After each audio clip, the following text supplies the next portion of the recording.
What up, cappers, gamblers, punters, hustlers, low baggers? Happy Wednesday, August 25th to all of you. Thank you for watching Betting with the Bag right here on Pub Sports Radio. It was a disappointing day yesterday. Ended up 5-5, down 0.86 units, 5-5 with a push. I felt like we saw the board clearly. The Diamondbacks was a double-up loss, but some of my hesitations hurt, and late additions hurt, and angry. It felt like a card that I should have made money on, and I'm pretty upset. And now I'm sitting here on the year 267, 237, 53%, up 0.99 units, ROI plus 0.20%, average line minus 111. And, it hasn't been a very good few weeks. But I like this card. I find this card very appealing. I'm very angry that I had to wait till 9:45 in the morning to bet the Detroit Tigers first five.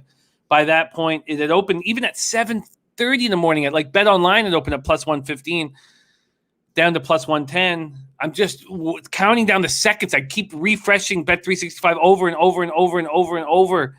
And finally, it comes out at minus 110.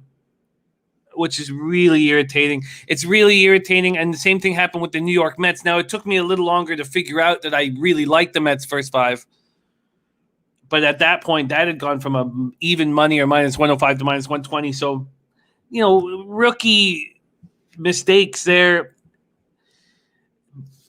Backing myself into a corner where I'm using a local who's only giving me one book to fire at. And that's a rookie mistake. And if I had Pinnacle, I wouldn't be talking about these mistakes and my record would be much better. So it's really, really irritating. And then Jose loses his bet yesterday. And I did take a closer look at the calendar. He does have Tuesday, August 31st, which may end up being a very fateful day. But he does have that Tuesday. So he still actually has 4 shows still remaining, but I think the pressure is getting to him. I think he's cracking under the pressure. Now, those of you worrying about his COVID, his health is good. He seems good. It's his confidence that concerns me the most. But just being here for 2-3 minutes, I start feeling better. I've been holding in all this anger over the Tigers, anger over yesterday, because I thought we saw the card real clearly. We'll review all that. But just being here with you guys, I'm starting to feel better. First smile I've had all day.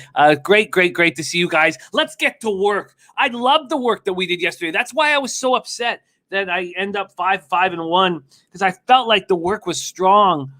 And so I'm thankful to roll with you guys. Real Deal Prime in the house there. Sammy Culmer ready to get to work. Professor Chris says Tigers money line looks like the best I have today. I don't dislike Tigers money line at all. I still feel like the Cardinals bullpen's better than the Tigers bullpen. And the big stat for Lester, and I can't wait to talk about the game, but Lester in the daytime has been just god-awful this year. I mean, the sample size is small, but I don't trust Lester. I want to fade Lester. I want to focus on Scooball versus Lester. And I came very close to betting the first 5 over 5, and that market's moving towards the under. And a couple of mistakes I made yesterday, I did, go against market moves. That Red Sox Twins first 5 went from 5.5 to 6, and I moved on it. And after 2.5 innings, I thought that was a great move.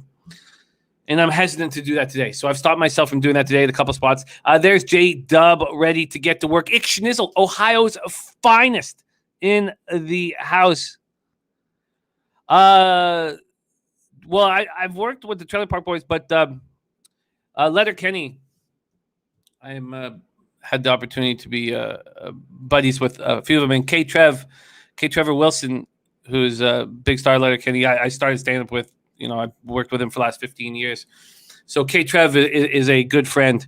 But Trailer Park Boys, just, opening a couple times for them where I didn't really get to talk to them and meet them much. But K. Trev, great guy, good friend. Yenny Toon in the house. Mark Schillingbird, and K. Trev's a big guy.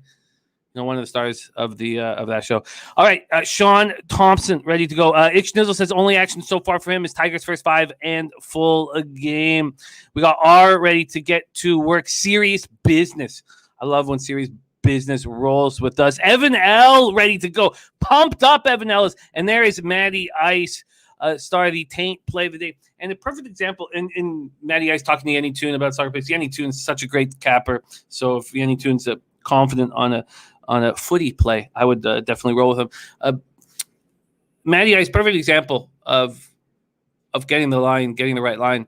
BetMGM offered him a spot where he could attack that first 5 under 4.5 in the Cards-Tigers game. I was worried about the 108 Fahrenheit heat, and I stayed off of it. I could only get the 4. He had, and the 4.5 at -120, which was the Taint play of the day, was still available all throughout the show at BetMGM, and that gave him a cash. So great job there. And how important is that? It is so important. So important. Michael Overleen says, I got killed in the 5th inning too many times last night for my first 5s. Last night hurt. That happens. That happens. I hate when it happens, but that happens. Creo Kai ready to get to work. PG 0087. Gerardo Hernandez, CT Bays.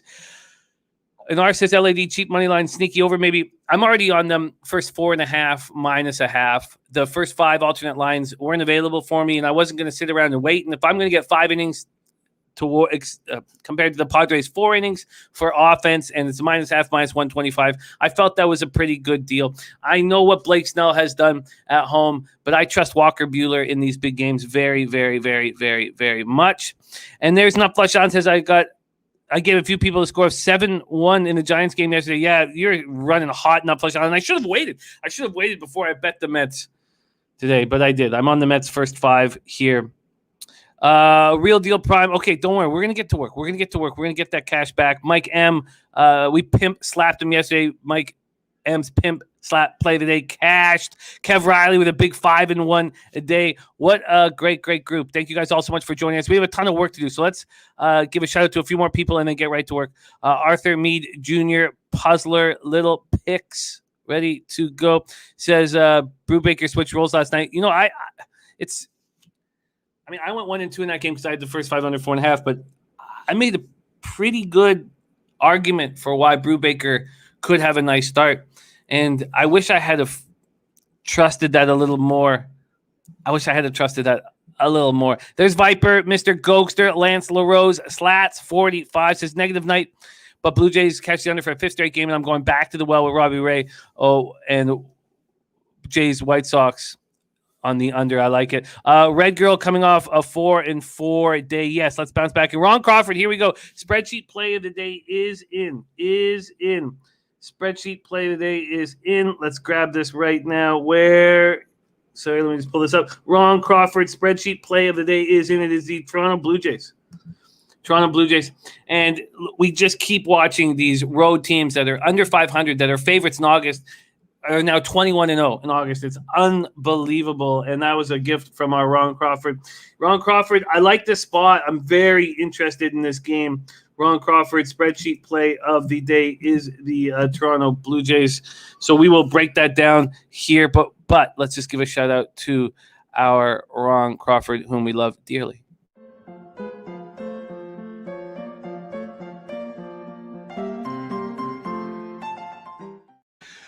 All right, we got to keep going. Arthur Mead Jr.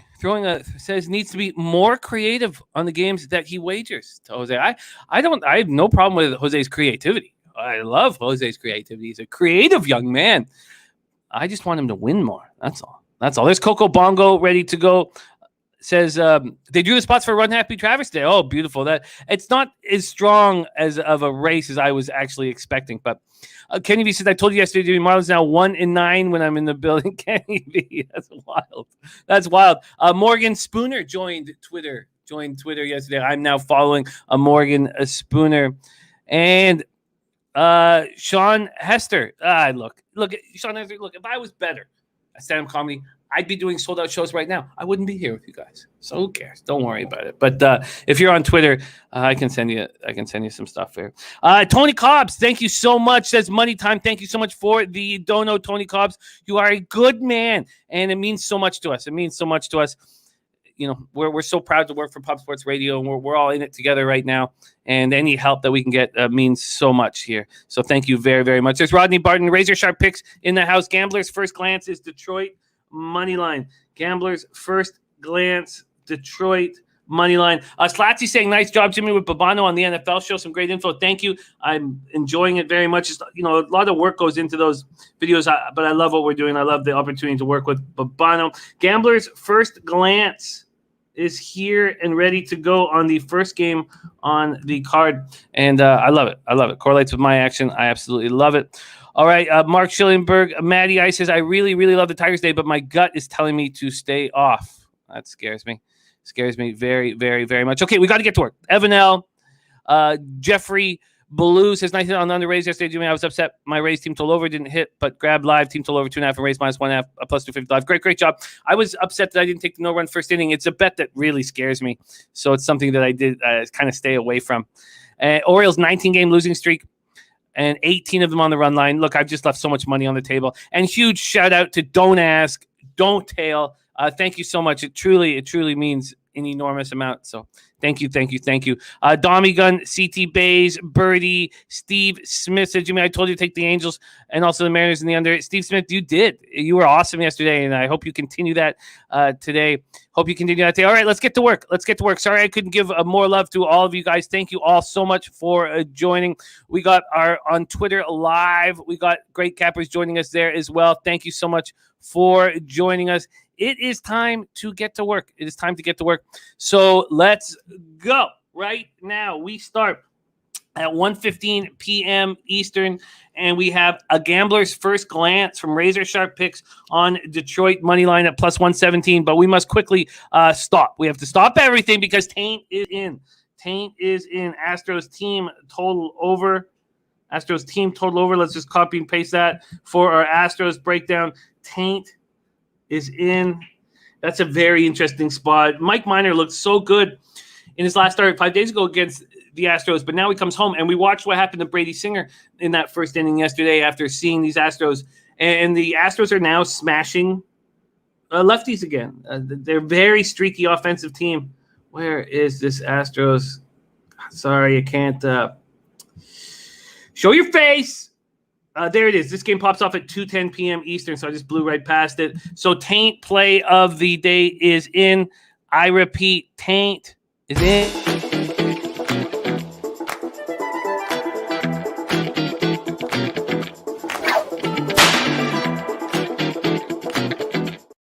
And those of you on our Discord know our man Slaughter is absolutely crushing footy right now. So he's got a little Salzburg-Southampton moneyline parlay. Salzburg-Southampton moneyline parlay. Thank you for sharing that with us, Jeff. All right, let's get right back to work right now. And that is this Tiger spot. So, one of the things with this show and how we all work together, and also part of the transparency and honesty of this show, is one thing you guys get to do is you watch how I handle things and the good things I do and the mistakes that I make. And I know that you guys understand why I'm in the gambling situation that I'm in. I know you get it. Credit, 25% in and out every Friday. A bookie that I've been working with for 15 years who, if there's ever a problem, won't break my fingers. So I know you get it, but you can also see the problems that arise from it. And that's that he doesn't act as Pinnacle because Pinnacle gives you the best odds. They don't give you a single bonus. They don't need you. Their odds are the bonus. He acts as Bet365 because Bet365 makes boatloads of cash and they are very conservative with their lines. There's a reason for that.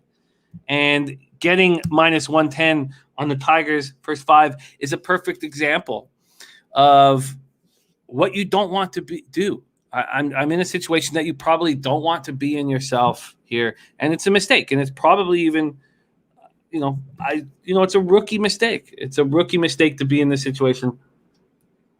I should have a K at least in a Pinnacle account for situations like this when they arise. Okay, here we go. Detroit Tigers 61 and 66, 28 and 36 on the road. Cardinals 63 and 61, 34 and 30 at home. 34 and 30 at home. And there goes Nutflush Sean says, Matty, very much like Mets pitcher that looked great last week against the Giants and then got smashed yesterday. Oh, shit. Sorry. I thought that was a good thing. Sorry, I'm missing there what he's talking about. And Birdie says, alert, Dallas Star, NHL Stanley Cup future bet made. That's an exciting bet. Matty Ice says, Cueto way better at home. I agree with that, but we'll get into that game. Sorry, I digress. Busch Stadium, St. Louis, Missouri. It's another hot one. 91 Fahrenheit, feels like 106 Fahrenheit, gets up to 108 Fahrenheit, humid, partly cloudy, 5 miles per hour, sideways out to left. Do you trust Lester in sloppy tits in that heat? Tariq Skubal, 8-11, 4.02 ERA, 1.28 whip, 123 innings, 134 Ks, 41 walks, 26 home runs. Look, I've been high on him all year. I went off about the bad start he had, how much money he was going to make us, because everybody was going to write him off as a bad pitcher when I knew he's a very talented pitcher. Last start, 6 2/3, 6 hits, 2 earned runs, 1 homer, 0 walks, 7 Ks, and a 3-1 loss at home versus the Angels. So we have extra splits here. We have extra splits because there's day games, and now there's more than enough sample size for us to break this down. At home, he's 4-6 with a 3.42 ERA, 248 opponent's batting average. On the road, Skubal is worse. So not everything correlates with the Tigers here. 4-5, 5.11 ERA, 240 opponent's batting average. Then in August, Skubal's been lights out. 2-1, 1.02 ERA, 235 opponent's batting average. Then we also have he's better in the daytime than he is at night. And, that's not a rare occurrence for these young kids who are so used to pitching in the day. 4-6, 3.42 ERA, 248 opponent's batting average. At night, he's 4-5 with a 5.11 ERA, 240 opponent's batting average. Then we get to Lester. Lester's been bad all year. 4-6, 5.46 ERA, 1.64 whip, 95 2/3, just 59 strikeouts, 38 walks, and 16 home runs. In his last start, he goes just 4 1/3. He allows 6 hits, 4 earned runs, no homers, 3 walks, doesn't strike out a batter in an 8-4 win at home versus the Brewers. He bent but didn't break, and he did just enough. But here is day and night stats. In the day, he's 1-2 with a 9 ERA. In the daytime, they're hitting 341 off of him. At nighttime, he's much better. And these vets, you see a lot of that with these vets who are more comfortable in their routine if they pitch at night. At night, he's 3-4 with a 4.40 ERA, 295 opponent's batting average. Both teams are smashing lefties. Tigers versus lefties last 30 days, 281, 783 OPS. Cardinals versus lefties, 259, 782 OPS. Tigers bullpen last 30 days is where the Cardinals have a big advantage.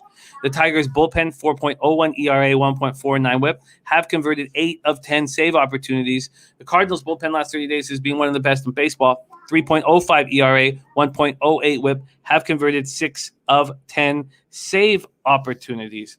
So Matty Ice says, careful guys, Tigers are my squad, but something tells me St. Louis is the play today. I'm off this game. And Sean Thompson looking at the under here. And,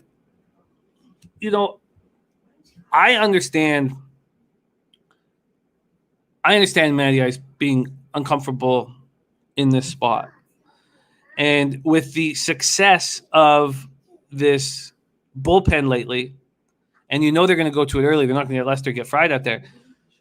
I just think the advantage is first 5. I've thought that the whole time. Millsy has a question for Jose. I will ask Jose this question right before he comes on because Jose has a lot of pressure right now, and I expect him to succeed today, but he's got a lot of pressure, and he is on Tampa Bay Rays, Philadelphia Phillies. Tampa Bay Rays, Philadelphia Phillies. So I will ask him that question right before that game. Millsy, it's copied and posted. Viper says this total has gone under in 7 of St. Louis' last 10 games when playing Detroit. Puzzler says I'm wary as well, but I still like Detroit first 5. And Italian Stallion says Detroit bullpen not as bad of late. It's actually a little different, Italian Stallion. They were the best bullpen in baseball as of about a month ago. Between 6 weeks ago and 3 weeks ago, they were the best bullpen in baseball. What's happened is lately they haven't been quite as good as they were. Dommy Gunn says Lester still has held opponents down in the early going. The first 5 totals he lost were mostly the Cards or the Nats doing the scoring last.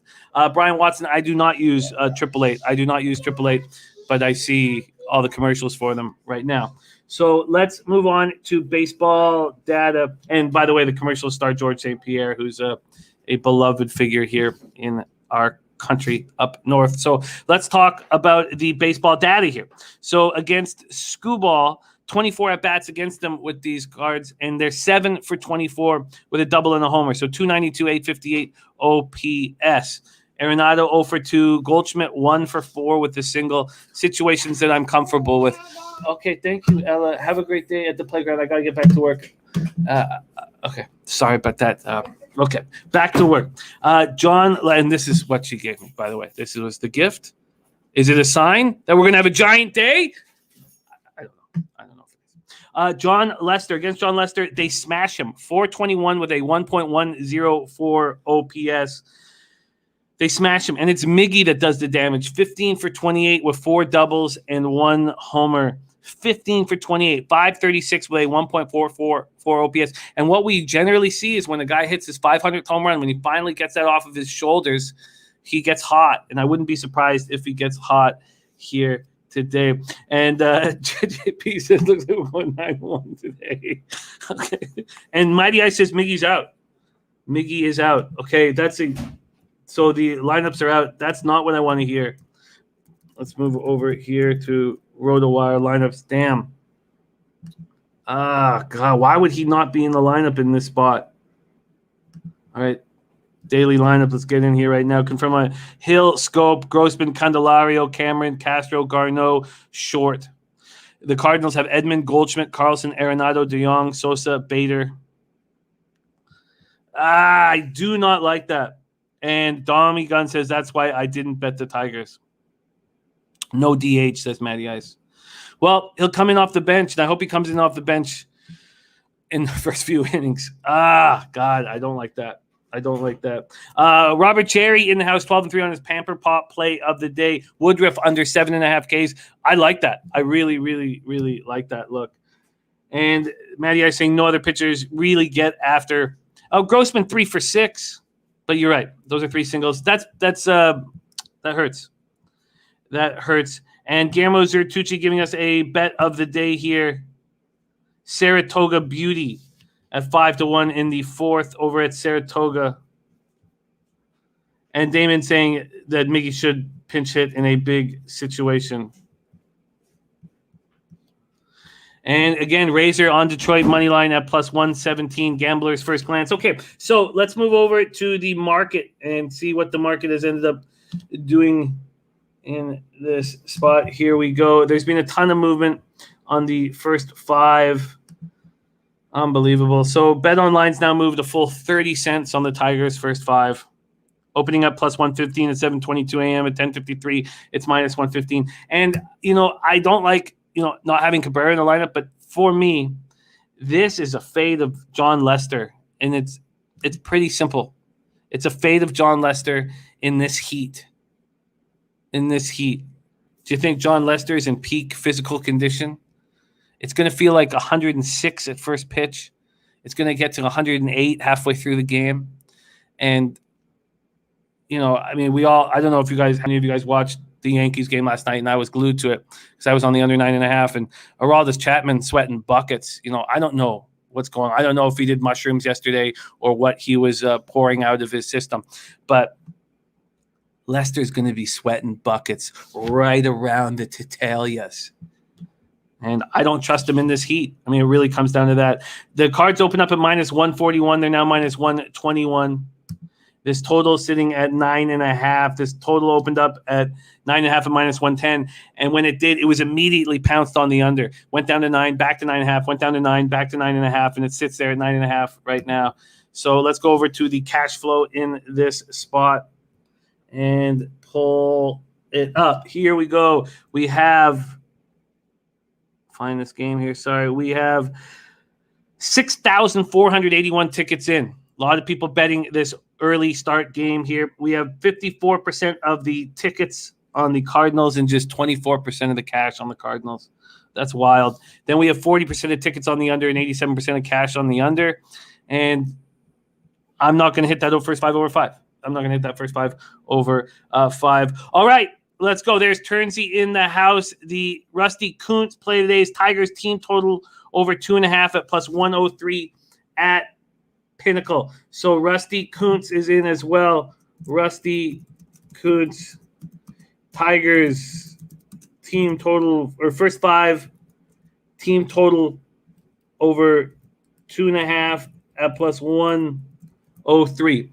At plus 103. So Rusty Kuntz making an appearance. Rusty Kuntz, play of the day here on the Tigers' first 5 team total over. All right, we got to keep rolling. We got to keep moving. We move to 2:10 p.m. Eastern, and that's where we land on the Taint play of the day. The Taint play of the day being Astros. Team total over 4.5 at minus 120.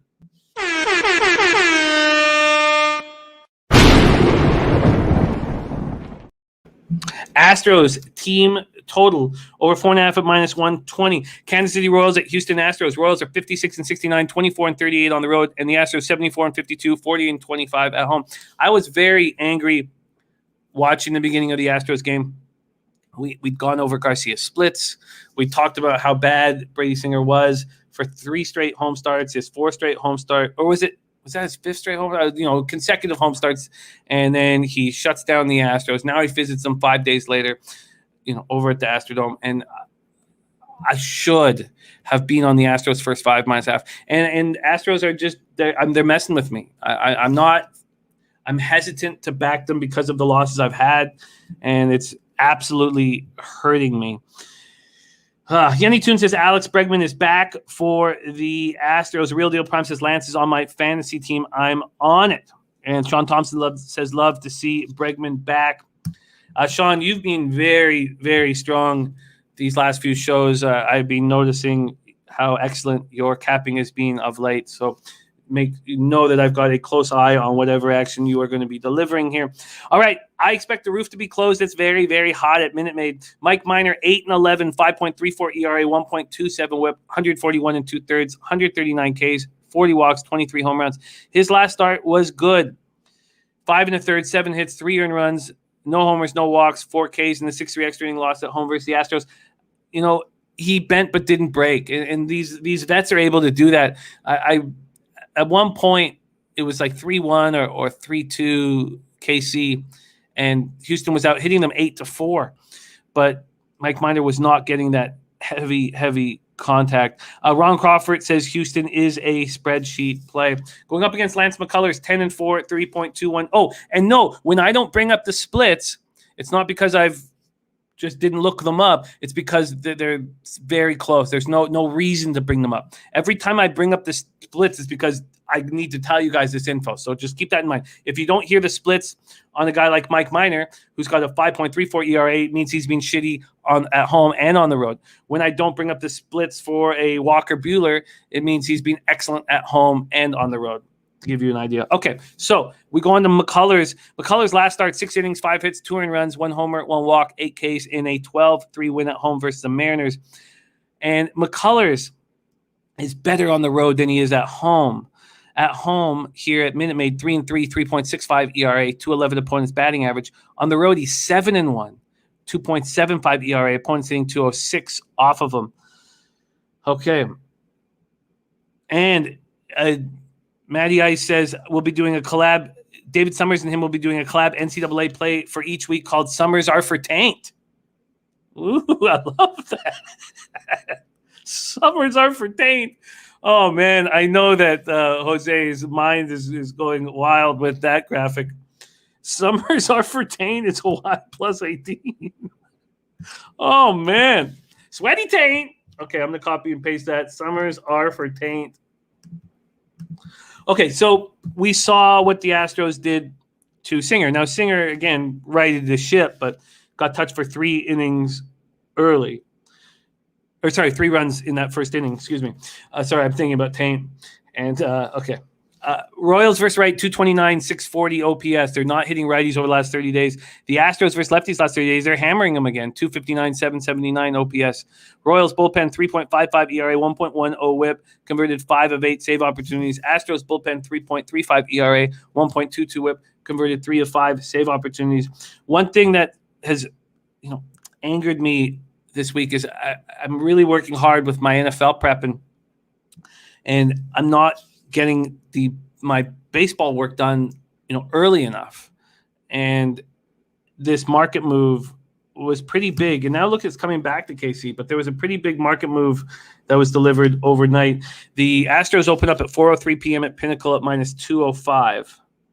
So by 8:30, there's been a 29-cent move towards them. And then the highest point for the Astros is at 8:14 this morning. Oh, no, sorry, 8:32 this morning at minus 241. And then it starts coming back. So then the late money comes in on the Royals. We're now seeing a minus 228 for the Astros right now.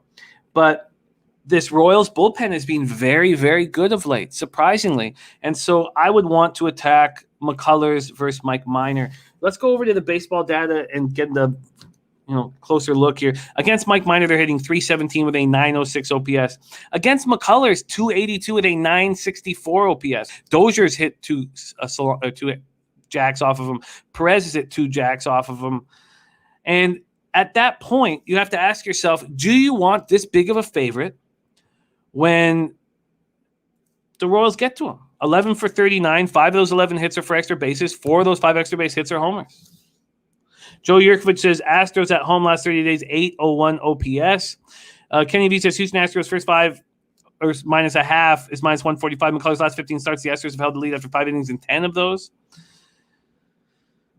So tough. It is but the Astros team total over 4.5 is probably a nice way to do it, but you'd want to get those runs against Mike Minor.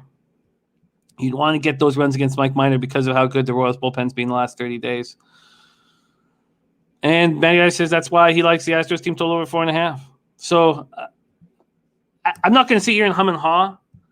And look, Pamper Pop play of the day that's now 12-3 for Robert Cherry is Scooball over 5.5 Ks for Robert Cherry. Thank you so much for sharing that with us, Robert. I'm going to pop that in right above Razor Sharp Picks Gamblers First Glance. So we got a lot of action on that first game. Okay, so let's go over to the money here and see what's popping for this game. We have 6,493 tickets in, a great sample size. 84% of the tickets, 96% of the cash. 96% of the cash. And now the market's moving back to the Royals. Very interesting. 59% of the tickets, 64% of the cash on the over. And that makes sense to me. And if I was going to attack this over, I would attack the first 5 instead of going against these bullpens that have both been good of late. So let's take a look at this first 5. Take a look at this first 5 here. Where is it? Sorry, here we go. Opens up at 5 and goes down to 4.5. It opened up at 5 and it was there for 10 minutes before it went down to 4.5. And it's really juiced to the under 4.5. I don't want to go up against market moves. Italian Stallion, I get the tickets and cash data from Sports Insights. Whom we feel is sort of the gold standard in that area. Wow. Okay. There's a spot on today's card where I'm betting against the market move, but I have an angle for it. Here, I do like Mike Minor to get touched. I think that first 5 minus half is probably too juiced, and McCullers' numbers against Royals, it doesn't all correlate for me on a big favorite. So I may be leaving money on the table. I'll look a little closer at the Astros team total over 4.5, but I move on. All right, we go on to 2:20 p.m. Eastern. We have the double dip in Colorado. I'm very interested to see how Ron Crawford wants to attack this. His spreadsheet plays aren't really, utilized in it. Well, it's not that you're not utilized. It's just they're set for a 9-inning game. When we go to a 7-inning game, it gets a little dangerous. And then this is sort of a gambler's first glance, razor sharp pick situation as well. I look at Rockies, Cubbies here, and Marquez versus Davies. And the first thing I want to do is back the Rockies. And you start diving deeper into this, and I don't think I want a big favorite. I'd like to know the market right before we even talk about this. So the first 5 is sitting here at about minus 150 for Marquez and the Rockies, first 5, and the total is at 4.5. And then let's go to full game here. Full game. We have It opening up minus 137, now minus 146, a 9-cent move towards the Rockies. And this total opening up at 7 and has moved to 6.5 at half, or a little over half the books. A little over half the books. Jacksonville Zoe says, are you going for a chin strap beard looking solid? No, I'm just in full grind mode for NFL. So I'm in full grind mode for NFL. But thank you, Jacksonville Zoe. Respect. I saw your beard on the big UFC show on Saturday night, which I watched for a couple hours. You guys were awesome, by the way. I watched after the horse show. I was playing the Emerald Downs card by my lonesome till midnight, trying to get money back. Drunk watching you guys. Okay, back to work. Mike M said small sample, but bets and cash hammering Colorado game 1. And I get that. I mean, that, Mike M, for me, that's exactly what, if I didn't start hammering these numbers, that's what I would already be on.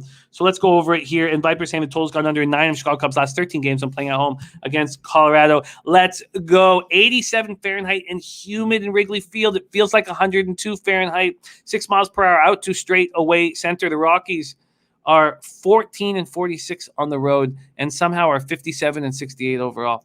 The Cubs are 55 and 72, 32 and 31 at home. We have Herman Marquez on the bump, 11 and 9, 3.80 ERA, 1.17 WHIP, 147 innings, 151 Ks, 52 walks, 15 home runs. In his last start at home, where he's awesome, he goes 6 1/3, 5 hits, 3 earned runs, 1 walk, 4 Ks, and a 7-3 win versus the Padres. We all cash, we laugh. But his splits are wild. At home, he's 8-2 with a 3.13 ERA, 200 opponents batting average. On the road, he's 3-7 with a 4.81 ERA, opponents hitting 255 off of him. At nighttime, he's excellent.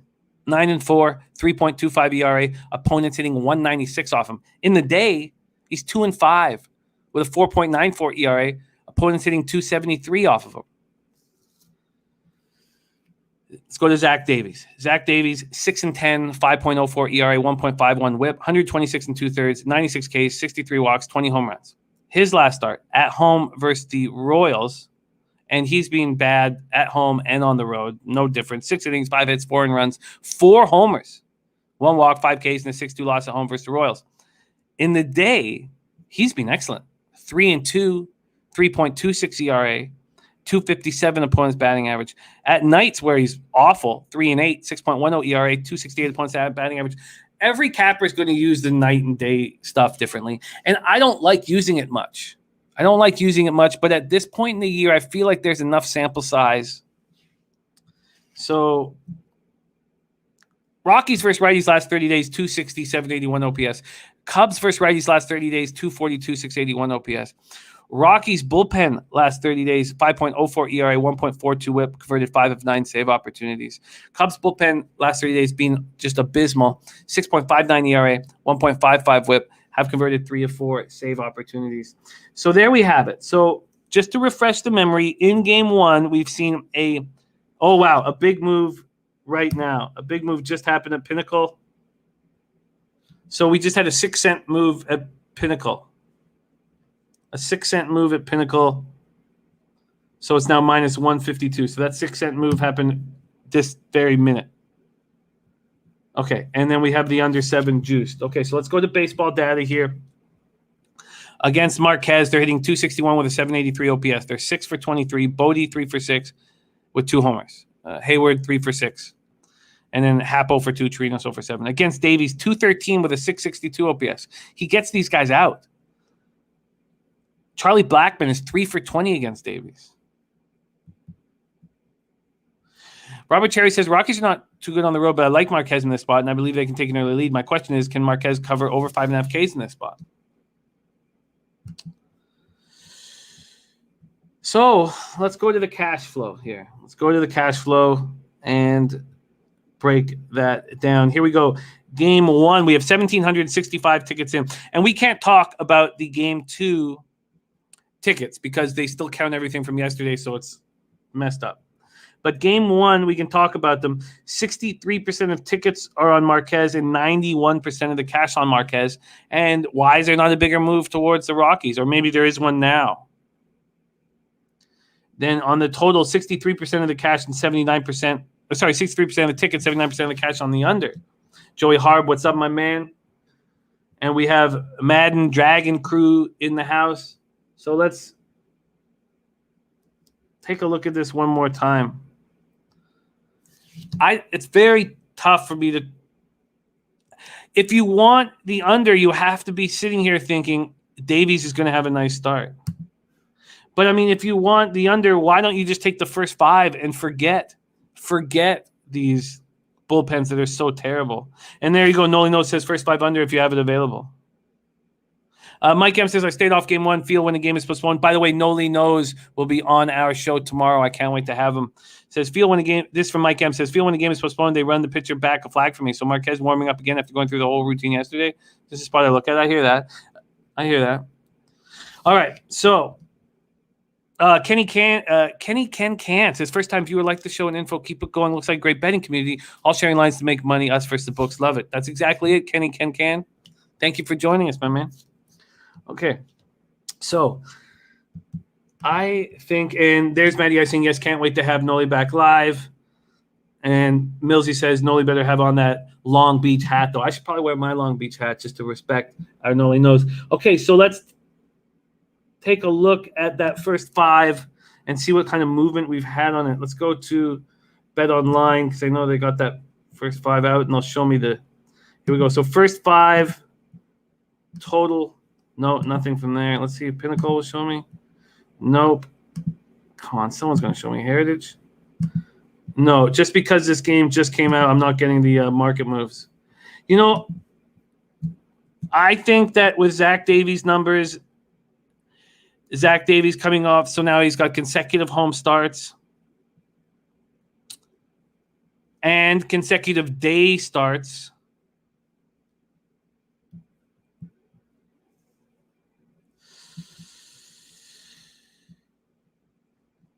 Yes, I guess you're right. This October would be starting our 5th year, Dommy Gunn. You're absolutely right. Ixnizzle says you and Noli killed the playoffs last year. You know, that it was the best run I've probably ever had in baseball was capping with Noli Knows every night in the playoffs. Turnsy says, you know what the situation is with the Elks? Is there an outbreak on the team? I don't right now. I don't know what's going on. I think there's a lot of truth here. Let's see. It'd be great if we could get a lineup. See if we can get a lineup here for game 1. I think there's a lot of truth here for this first 5 under. I think there's a lot. I think this is going to be in addition to my card. I can't get the lineups yet. I don't know if anyone else, but I am moving on it. Turnsy says game is postponed tomorrow. You mean the Elks game? Okay. I thought the Elks were supposed to play on. I see about Thursday, Friday, through Saturdays. Okay, I'm going to move on this first 5 under. I think it makes sense. I really do. I think if we know that Davies is going to be good, we expect Davies to pitch well against this lineup, Marquez should be able to hold them down a little bit. All right, let's go on to game 2. Colorado Rockies, Chicago Cubs, Wrigley Field, and it gets a little cooler.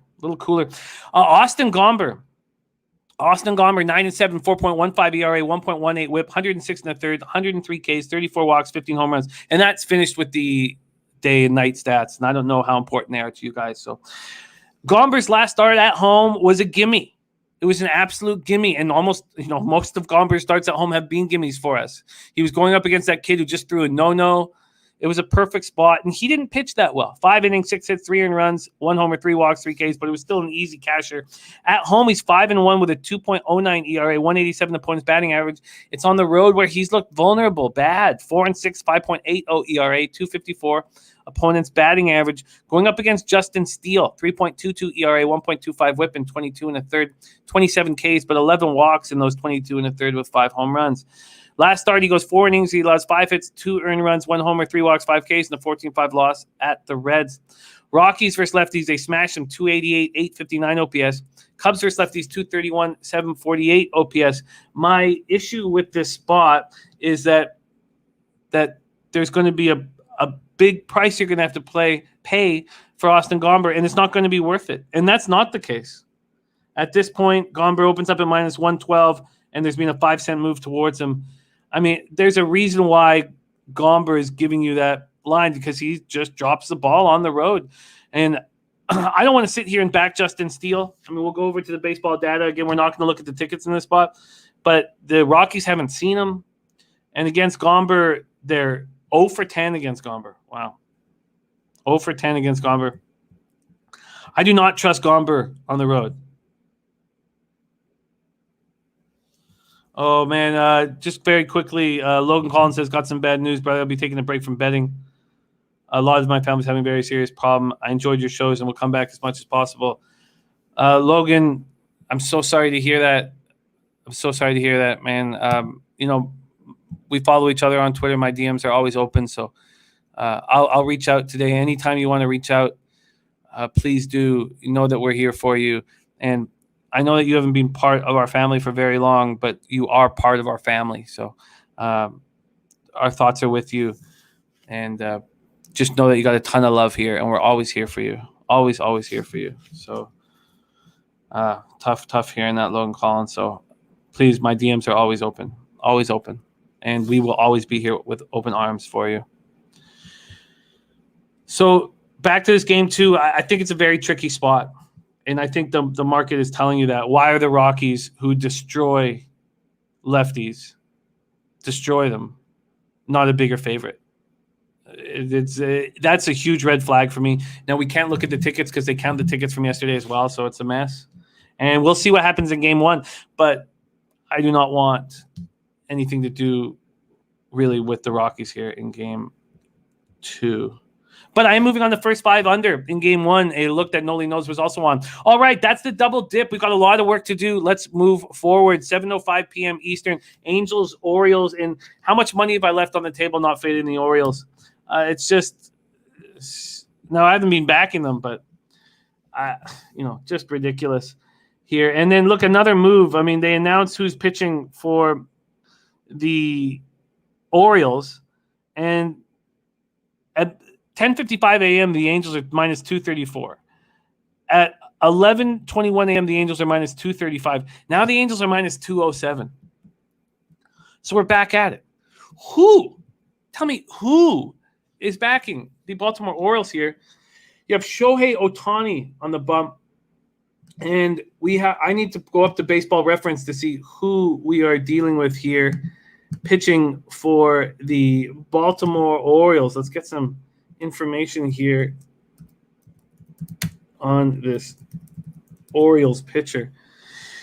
Chris Ellis. Can we get some RotoWire action? Baseball Reference, excuse me, baseball. Sorry about this. I was trying to figure out who was going to be pitching for them today, and we finally have Chris Ellis, 28-year-old Chris Ellis. They got from the Tampa Bay Rays, 3rd-round pick in the 2014 draft out of the University of Mississippi. He pitched for the Rays this year, 4 innings, 7 strikeouts and 1 walk, just 3 hits. And he's bumped. And we know what to do. Trust the Rays. Let's go to his minor league numbers this year. In AAA, he did not look good. 6.32 ERA in 57 innings. A whip at 1.56. He got touched in AAA. Touched. Very interesting. Very interesting. Chris Ellis, the righty on the hill for the Orioles. What the hell do we do with Chris Ellis? And why would there be a 30-cent move towards the Orioles? Ohtani, 8-1, 2.79 ERA, 1.06 whip, 100 innings, 120 Ks, 39 walks, 8 home runs. This is nuts. I mean, this is just nuts, this market move. I mean, absolutely nuts. And we keep seeing it with the Orioles, these market moves towards this baseball team. 8 innings, 6 hits last out at the Tigers, 1 earned run, 8 Ks. He was awesome. On the road, he's been a little vulnerable, but his numbers are spiked because of that ruthless ass kicking he took in the Bronx. 3-1, 3.92 ERA, but 192 opponent's batting average. The Orioles are hitting 253, 740 OPS last 30 against righties. I mean, how could this possibly be? This is just crazy. T-Mac in the house, missed the Detroit-Houston game. We're all over it, T-Mac. We're all over it. All over it. So I'll bring that up here in a second. And great job yesterday. By the way, remember I shared T-Mac's Twitter handle on the show yesterday because, he's back in the gambling side of things after taking the summer off, and he went 5-1 yesterday. Huge day for him. Yes, we're all over it, Taylor, but I hate the line that we got. We're all over Detroit first 5. Lance Rose says those are due maybe next season. This is nuts. So we've seen a big move at Pinnacle back to the Orioles. Let's just see if Bet365 would possibly be doing it. No, they have the Angels at minus 235 and the run line at minus 145. That's crazy. Joe Yurkovich says people feel the O's are building motivation and not get the losing streak record. And Ternsey says, great look on the Sox yesterday. By the way, bro, glad I tailed that one. Yeah, it was a very easy winning bet for us. When it was loaded bases and Vladdy was up bat and it was 5-1 White Sox, I kept having this image of him going yard, but of course he hits into a double play. This is just nuts. Just nuts to me. How the Orioles, it's just nuts. How do you not back the Angels on the run line here like a public schmo? Stan Lynch on the Angels minus 2.5 plus 109. And this is after not fading the Orioles on the run line often on this losing streak. Now I do, like an ass clown, and they win. Wow. Absolutely wow. Deacon says, sent my ex-wife my Twitter ID. Now she wants more money because of your home run props. Okay. Italian Sound says at some point you have to take the Orioles. Razor says the only motivation the Orioles have is going out of town for away games and sightseeing. Okay, so should we just add the Angels minus 1.5 full game? Look at the bullpen for the Angels: 3.82 ERA, 1.27 WHIP. Last 30 days converted 7 of 8 save opportunities, while the Orioles bullpen 7.07 ERA, 1.62 WHIP have only converted 2 of 4. Stanley says Ohtani will mow this lineup down. God, that's just nuts. Absolutely nuts to me. I've made one minus 2 bet this year, and it blew up in my face, and I hated myself for it. Okay, we move on to 7:05 p.m. Eastern, and I wanted Mitch Keller on the bump for the Pirates, and I don't know. Does anyone know who is pitching for the Pirates? Because it says undecided in a lot of spots. Let's see who Bet365 says is pitching for the Pirates, or do they even have it up yet? And they don't have it up. Okay, I faded Tyler Gilbert last start, and I want to back him in this start. I want to back him in this one. Diamondbacks 42-85, 15-49 on the road at Pittsburgh. Pirates 46-80, 26-35 at home. We're at PNC Park in Pittsburgh, Pennsylvania. 86 Fahrenheit, humid, cloudy, partly cloudy, 3 miles per hour to left. James Lewis says, when are you going to talk college football week 0, Jimmy? We need to soon. We need to very soon. So I promise you we will get to them. And I would like to bring on an expert, but I promise you we will get to that. Promise you we will get to it.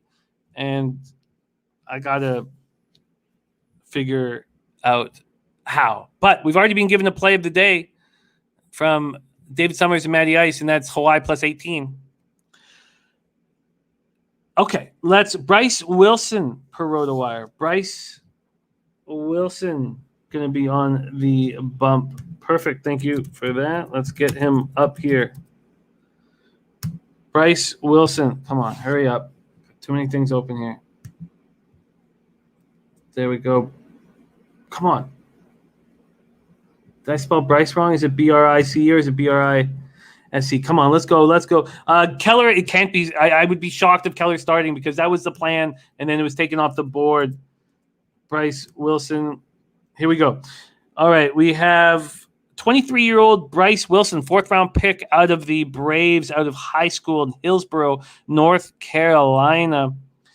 And this year split between the Braves and Pirates, and he did not look good in a Braves uniform. 4.83 ERA, 1.55 WHIP. Moving over to the Pirates, he's looked quite a bit better. In 15 innings, he's allowed 15 hits. I shouldn't say quite a bit better. 4.80 ERA, but a 1.20 WHIP. He struck out 8 and walked 3 compared to striking out 21 and walking 8. Bryce Wilson. Diamondbacks, Pirates. Logan Collins says, just want to bless people with Angels minus 2.5 and Royals minus 1.5. Probably around plus 750 for both. Look at that.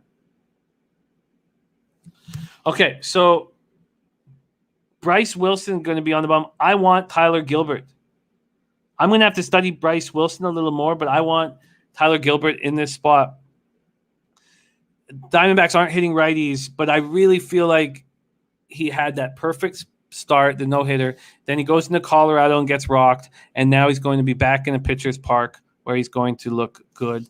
So I want Diamondbacks first five. I do not trust their bullpen, even though they've looked okay in this series. They're not a good team, not a good bullpen. 5.67 ERA, 1.57 WHIP, converted 5 and 9 save opportunities over the last 30 days.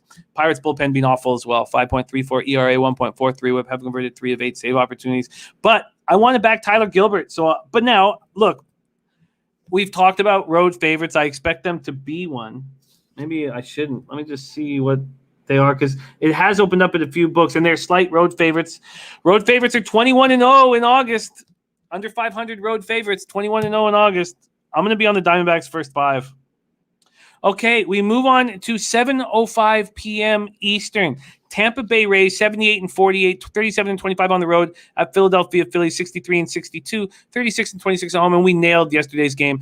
The Philadelphia Phillies 4.5 team total under was a very easy casher. The full game under 9 was a very easy casher. I should have taken no run first inning as well, but I didn't. I was nervous about tripling up on the game. Just wanted to double up, but we killed it. Now I'm already on the first 5 under 4.5, and I went against the market move here because I love that Wheeler got torched last out at Arizona, and I think he's going to come back strong. Matty Ice says no run first inning -120 and first 5 unders on my card here. Morgan Spooner's on Phillies first 5 -0.5, and I was waiting for it to go up to 4.5. I was waiting for it. I was looking at it. The first 5 at 4 was so juiced, and I was like, they're obviously looking at certain numbers for Yarbrough and what happened to Wheeler last out. And I can break down Yarbrough's numbers differently. And also, Yarbrough was on the COVID list there about a week ago, right? He came back. He's had 2 starts since he's come back. But I don't think he had COVID. I don't know what was going on. They didn't tell us what was going on. But they said he was pitching the whole time. He didn't leave his routine. He was just pitching on his own. And I like this first 5 under 4.5, and I got -115. And we're going to break it down. But we are also going to bring on a star of the show whose mustache is in peril today. He wants to shave his mustache. You guys know the situation. If he wants to shave the mustache, he has to be a winning capper on the show. If he's not a winning capper on the show, he's got to do what we tell him to do. And that's keep growing that gorgeous, thick, beautiful mustache that makes him look a lot like a man. A lot like a man. So let's bring in our man, Jose Say Hey play of the day, and I will bring up the market. But he lost yesterday. He's on a 2-game losing streak. He's now 28-32, down 4.68 units, -7.80 ROI. So he's got 4 shows left to gain 5 units. So at some point, he's got a double dip. Will it be here? Please welcome to the show, Jose Say Hey play of the day. Jose, how are you? We are all worried about you. Know that you're dealing with COVID right now. How are you? I'm doing all right. You should be more worried about my picks, honestly, over my health. Oh, I'm worried about them too, Jose. Don't get that twisted. You don't smile. You stay serious. You get healthier. You keep the mustache, and you hand out winners. That's all we're asking. And that's not too much to ask for today, Jimmy. And guess what? Today is the first of the double ups, Jimmy. The double ups have been working, and today is the first one of them. Well, I'm excited to hear we're at Citizens Bank Park in Philadelphia, Pennsylvania. 87 Fahrenheit clear, 5 miles per hour out to right. The Rays now 30 games over 500 at 78-48, 37-25 on the road. The Phillies 63-62, meandering through this season, 36-26 at home. Not to be trusted. Yarbrough, Wheeler. I got lots of stats to break these guys down, but I want to hear how you're planning on attacking this spot. Take it away. Oh, I mean, Jimmy, I think you were right when you were mentioning good old Zach Wheeler. Struggled last time out, but I believe in him bouncing back for sure. He's a Cy Young candidate. He's got great numbers against the Rays. The Rays are a big strikeout team as well. Yarbrough also has pretty good numbers against the Phillies too. A 2.37 FIP and a 2.12 average against. So I don't hate that at all. So I burned me yesterday. And it really disappointed me yesterday because I was feeling great about it up until Tyler Mahle started walking people. Of course, that was, by the way, his only run for like the first couple of innings too. Made me feel better. But I'm going back to the well. No run first inning again. And I'm also doing the first 5 under 4.5. I believe in both. Under 4.5, we're doing -112 on Pinnacle for the 4.5. And for the no run first inning, it is -105 at Pinnacle. I know someone said they had -120 somewhere else, I think, or something like that, which I thought was pretty crazy. But my friends at Pinnacle currently have it at -105 for under a half run in the first inning. So, ooh, wow. No run first inning at -105, under 4.5 at -112. So let's break down these pitchers a little more. Yarbrough 7-4, 4.57 ERA, 1.17 WHIP, 124 innings, 101 Ks, 21 walks, 20 home runs. His last start was very good. I know it was at home versus the Orioles, but he'd seen the Orioles back to back in 5 innings, 1 hit, 0 walks, 3 Ks. And I loved what Cash has been saying about him, and I love what Yarbrough has been saying about himself. And I think that Yarbrough is going to be a big piece to this Rays puzzle in the postseason when I didn't 2 months ago. At home, he's 3-3 with a 5.25 ERA. Opponents hitting 258 off him. On the road's where he shines, 4-1, 3.94 ERA. Then we have Zach Wheeler, who gets lit up on the road, where he's 4-4, 3.62 ERA, 247 opponents batting average. At home, he's got a 2.25 ERA. Opponents hitting 191 against him. And Matty Ice says both of those plays are on my card. Both of those plays are on my card. That is a great, great thing to see. So, a lot of kind things coming in about you too in the chat. Don't read them because I need you to stay serious. And I just wiped that goddamn smile off your face. I need a lot of love for it today. Yeah, of course. Okay, so let's go into a little bit deeper here, just with the numbers, and then we move on. You guys know the situation that we're both in here. Wheeler opens up, and the Phillies open up at -131 full game. They're now -136. This total goes to 8. Or opens at 8 and then moves to 8.5. Let's just see the trajectory of this movement. It opened up at 8. Wow, this morning at 8:18 a.m. and 8.5 at 9:17 a.m. So 1 hour it moves to 8.5 and then goes back down to 8, then back up to 8.5, and that's where it stands right now. The under at -111. You gave yourself -112. I have it -111 as of 6 minutes ago. So I'm going to give you the -111. I don't know if maybe refresh or whatever, but whatever. I'm going to give you the -111. I've got that here. So then we're going to go to that first 5 because I think that we can kind of attack what other people are seeing. And what they're seeing is Yarbrough's overall season record. They don't see that he's much better on the road this year. And they're also seeing that what Wheeler did yesterday is probably in their heads. Rays versus righties last 30 days, 256, 824 OPS. They're smashing them. Phillies versus lefties are hitting them with power, but not average, 224, 757 OPS. So we're going to move over to the baseball data here. I believe that will help us as well. Yarbrough against these guys, 212, 614 OPS. That's it. 212. They're 11 for 52. And against Wheeler, 226 with a 583 OPS. They're 12 for 53. Those numbers both bode well for us. And then we're going to go to the cash flow here. And here we go. Tampa Bay, Philly, 2,421 tickets in. 61% of the tickets on the Rays, just 32% of the cash. Wow. That is very, very interesting. Then we have 56% of the tickets, 73% of the cash on the under, but we don't know when that came in, whether it came in at 8 or 8.5. Well. Logan says, hey, Jimmy, I know many people probably can't bet or won't bet, but Little League World Series, South Dakota money line plus 107, New Hampshire game over, and money line. Have insight, those 2 spots. There you go. Wow. The Warrior says, I took the Rays alternate line at plus 165. I'm a Phillies fan. I'm telling you, Wheeler has been trending down since the All-Star break. I hope that's not true. And Logan Collins says, what you think? I think that those kind of markets are the easiest to attack, and there's probably going to be limits on the bets, but I love it. I absolutely love it. Okay, so there you have it. We are in business here. Looking at this, though, the Warriors saying Wheeler being trending down since the All-Star break and Jose not believing in that spot. Looking at the market is telling me that Wheeler's going to have a nice start with the amount of money that's gone to the Phillies' direction. And I'm beginning to think that the Phillies might be the bet here. So I'm just going to look at this one more time here. We have 39% of the tickets on the Phillies, but 68% of the cash. What do you think about if I give you a free bet on a side here, a free bet on the side, would it be Rays or Phillies? That's an excellent question, Jimmy. It would probably be the Phillies.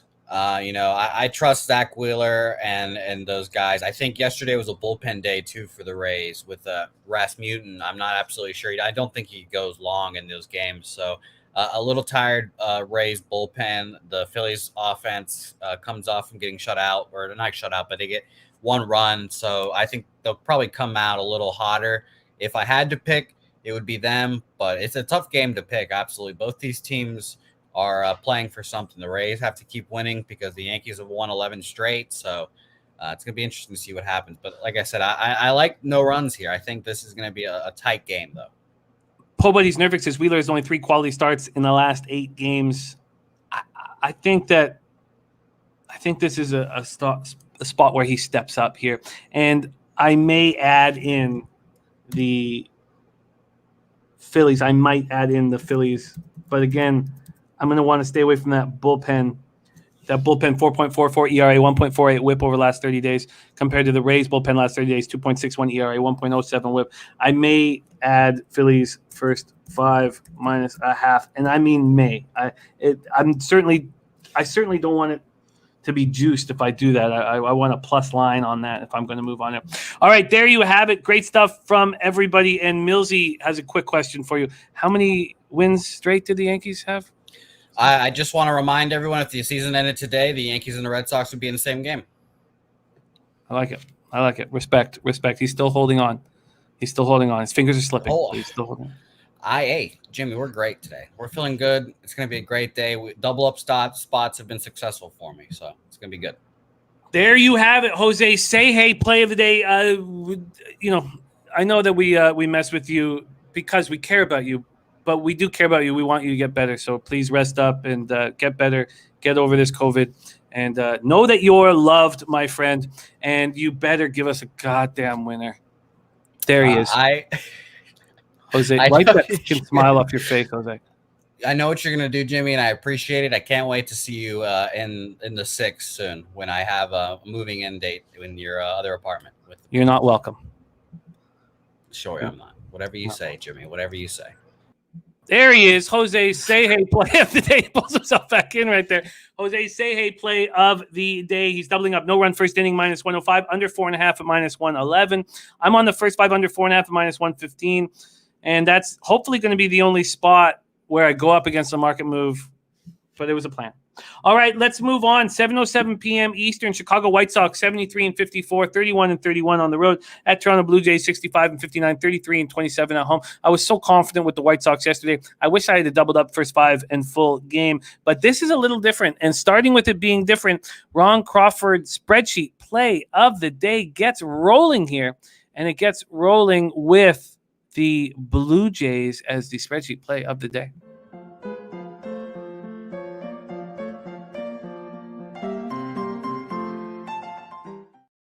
We're at Rogers Center in Toronto, Ontario. 80 Fahrenheit, humid, overcast, 70 miles per hour sideways across the diamond. We have Lucas Giolito going up against Robbie Ray. Giolito 9-9, 3.77 ERA, 1.10 WHIP, 148 innings, 169 Ks, 42 walks, and 25 home runs. In his last start, he went 7 innings, 3 hits, 2 earned runs, 1 homer, 0 walks, 8 Ks, and a 7-5 extra inning win at the Rays. And that was the Giolito versus Waka start where I backed the Rays and walk on the plus line, minimal plus line, but a plus line all the same. And Giolito was good. He was really good. Waka was good too. And in the 10th inning, the White Sox didn't score at the top of the 10th in extras, and the Rays moved the first runner across, 1 out, runner on third to win the game. And when they don't get that run there, that they're screwed. And Timmy Anderson sealed the deal there in the Top of the 11th. All right, Giolito going up against Robbie Ray. Ray 9-5, 2.79 ERA, 1.03 WHIP, 145 in the third, 178 Ks, 36 walks, 24 runs. He's been a revelation this year. Last start, 8 innings, 5 hits, 1 earned run, 0 homers, 0 walks, 11 Ks. In a 4-1 loss at home to the Tigers. The White Sox, first lefties, are nowhere near what we remember. Last 30 days, 236 with a 716 OPS. Jays first righties, 258, 770 OPS.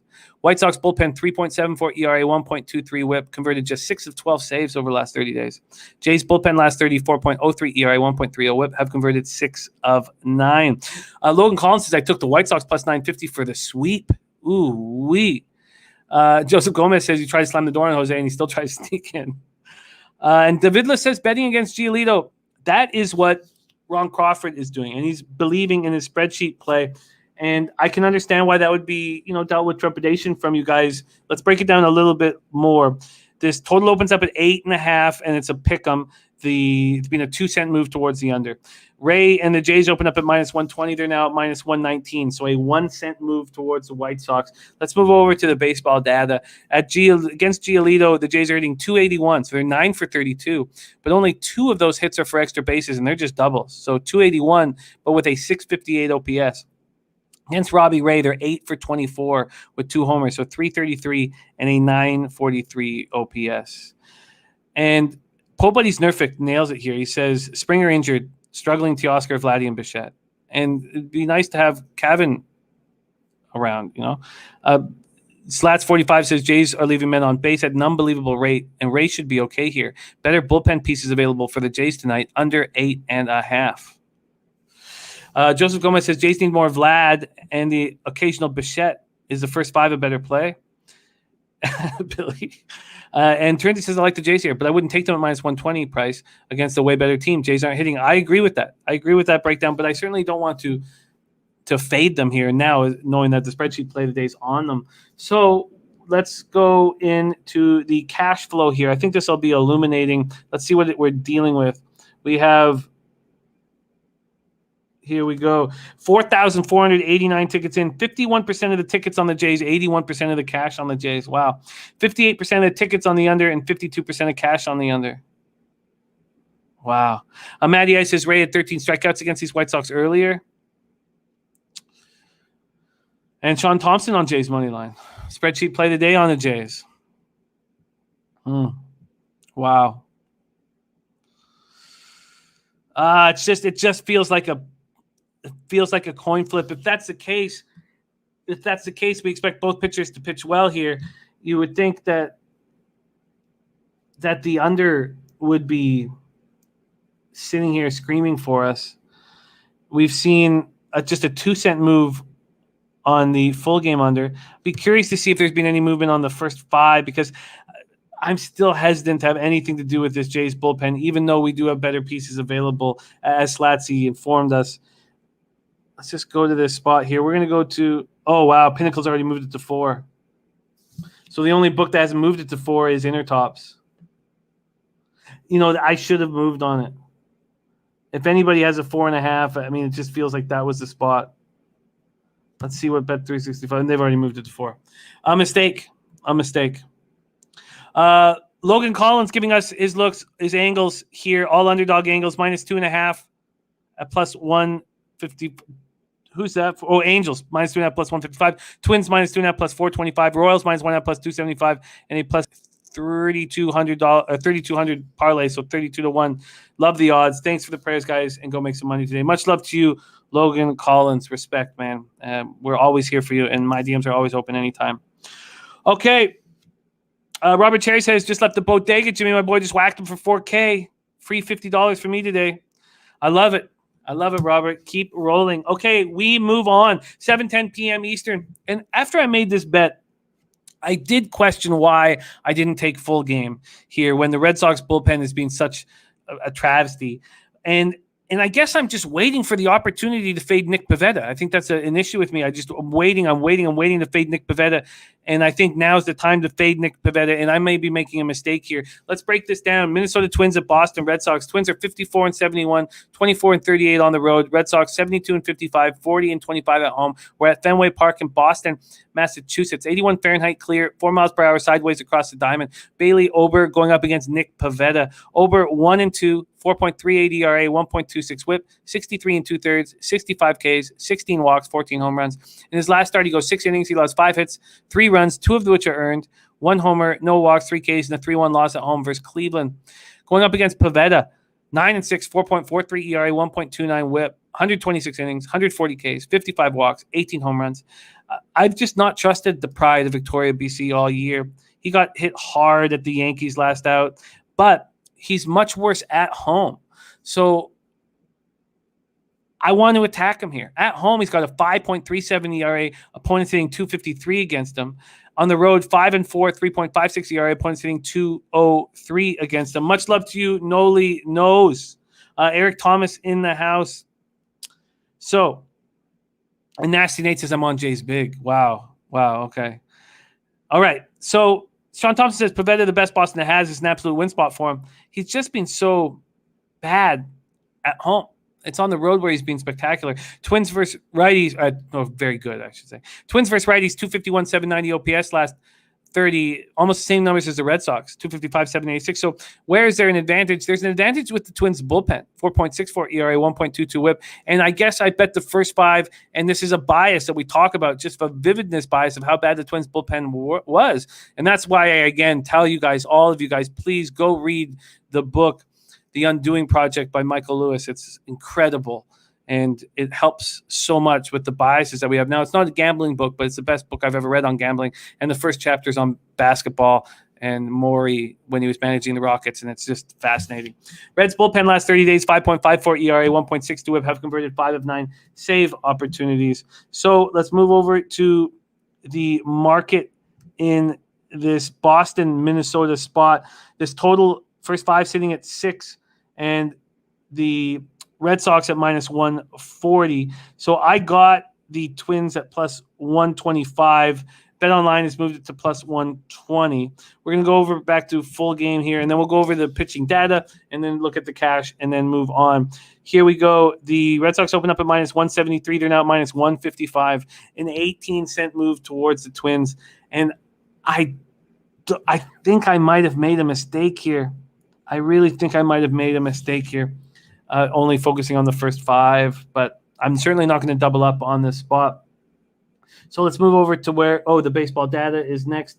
Baseball data, the Red Sox haven't seen Bailey Ober, a situation I like very much. And against Pivetta, these Twinkies are 9 for 20 with 5 homers. I mean, that's ridiculous. 450 with a 1.800 OPS. That's just crazy. I mean, Josh Donaldson's 4 for 12 with 3 jacks. Polanco 3 for 3 with 1 jack. I mean, that's just wild. And then we go to the cash flow here, 4,539 tickets in. 80% of the tickets, 77% of the cash on Boston, and a big move towards the Twins. The more I talk about this, the more I think that the Twins are just the play all across the board here. Again, I don't want to double up, and I'm not going to. And then with the tickets, we have 35% of tickets on the total on the under, 35% on the under, and 91% of the cash on the under, which is wild. Very, very wild. And Nut Flush Allen says, Cade wanted me to tell you that after a lot of games and work on his PS5, the results are in. Giants defeat the Astros in the World Series this year. Love it. I love it. Wow. There we go.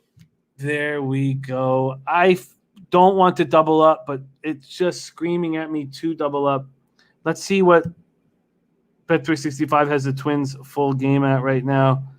Plus 135. So the market move's already happened. I just don't want to double up. Mark Schillingberg says Springer running maybe back tonight. I know that his 10 days on the IL are over, but God, he's just been so oft injured.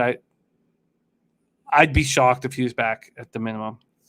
Okay, let's move on to 7:10 p.m. Eastern. Perfect that we have Nut Flush Allen here with us because this is a big spot. San Francisco Giants at New York Mets. Nut Flush Allen, our resident San Francisco Giant expert. I am fading Johnny Cueto first 5 with the Mets, and I know the Mets are playing terrible. 61-64, 36-24 at home. I don't want to talk about what happened yesterday. I just want to evaluate each game as an individual entity. And here, I think that the New York Mets and Taijuan Walker are a nice spot. CT Base says I took first 5 because Twins pen has been decent, but they were busy yesterday. Okay, that makes me feel a little better. Thank you, CT Base. Okay, let's go. Citi Field, Queens, New York, 86 Fahrenheit, clear, 5 miles per hour to left. We have Johnny Cueto, 7-6, 3.89 ERA, 1.28 WHIP, 104 innings, 92 Ks, 24 walks, 14 home runs, and I love him. I'm a Cueto fan. I love the shimmy. I love the tricks. I love him still trying to get by when he clearly doesn't really have the arm. But he does not look good. And he does not look good on the road. So last start, 5 1/3, 5 hits, 4 runs, 3 of which were earned, 1 homer, 1 walk, 3 Ks, and a 5-4 win at the Brewers. Joe Yurkovich has the over 8.5 here.